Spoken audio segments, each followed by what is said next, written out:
Bismillahirrahmanirrahim. Assalamualaikum warahmatullahi wabarakatuh. Perkenalkan, nama saya Nuril Fitriani. Saya adalah seorang mahasiswi dari Fakultas Syariah Prodi Ahwalul Syahsiah semester 6 Institut Agama Islam Negeri Sorong.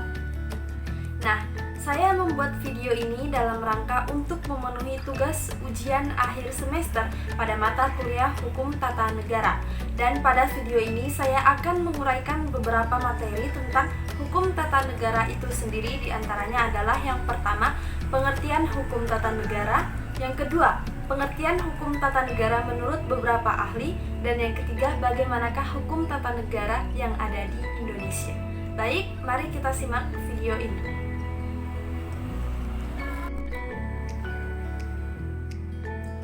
Nah, baik, langsung saja masuk pada materi yang pertama, yaitu pengertian hukum tata negara. Jadi, hukum tata negara merupakan hukum yang meneliti sebuah masalah yang ada di dalam suatu negara. Tata negara berarti sistem penataan negara yang berisi ketentuan mengenai struktur kenegaraan dan mengenai substansi norma kenegaraan. Dengan kata lain, hukum tata negara merupakan cabang ilmu hukum yang membahas mengenai tata struktur kenegaraan, mekanisme hubungan antar struktur kenegaraan, serta mekanisme hubungan antar struktur negara dengan warga negara.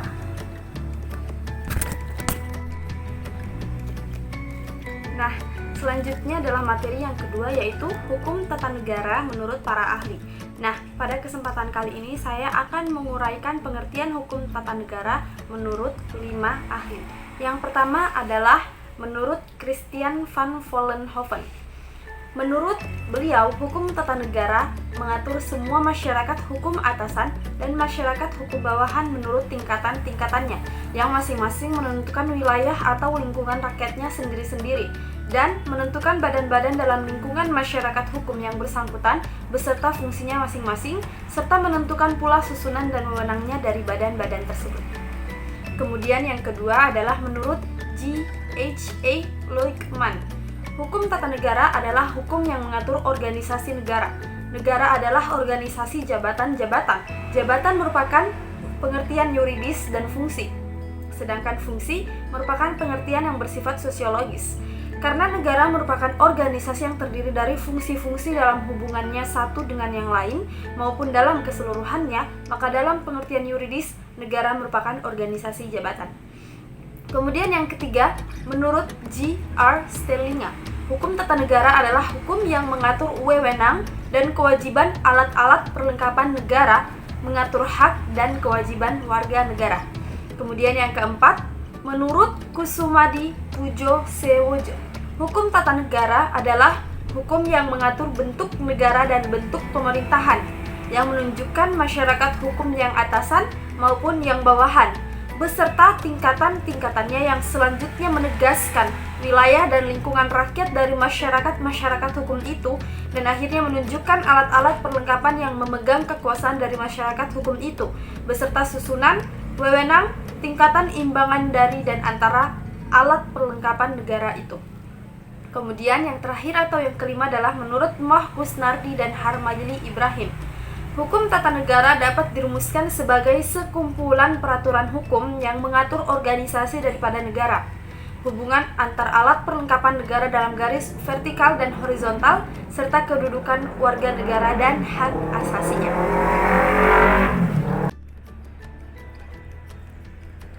Baik, materi selanjutnya adalah materi mengenai bagaimana hukum tata negara di Indonesia.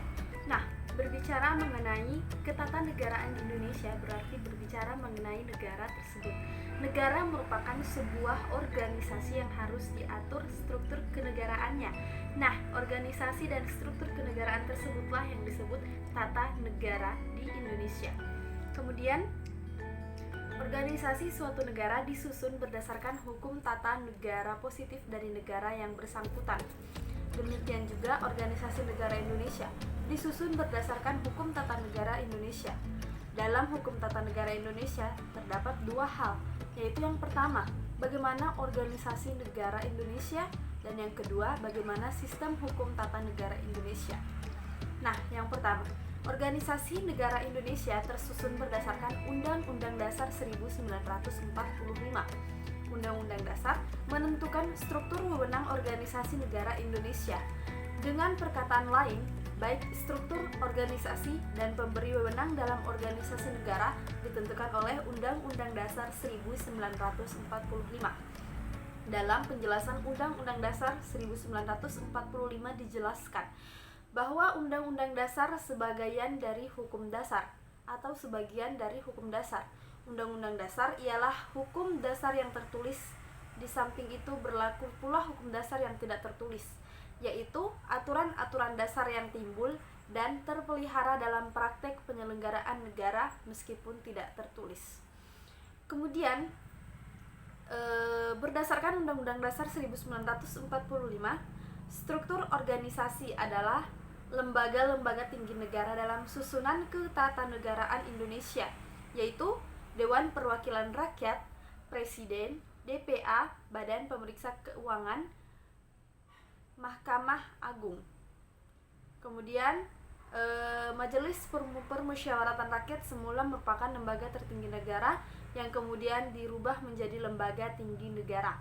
Nah, badan-badan kenegaraan tersebut memperoleh kekuasaan atau wewenangnya dari Undang-Undang Dasar 1945 yang disebut sebagai Hukum Tata Negara, yang merupakan sebagian dari Hukum Tata Negara Indonesia. Bagian lainnya terdapat dalam Undang-Undang Nomor 32 Tahun 2004 tentang Pemerintahan Daerah dan Undang-Undang Nomor 5 Tahun 1979 tentang Pemerintahan Desa yang sampai sekarang belum dirubah. Nah, baik, demikianlah berbagai rangkaian pemaparan materi yang dapat saya sampaikan mengenai hukum tata negara. Kurang dan lebihnya mohon dimaafkan. Wallahul muwaffiq ila aqwamit thoriq. Wassalamualaikum warahmatullahi wabarakatuh.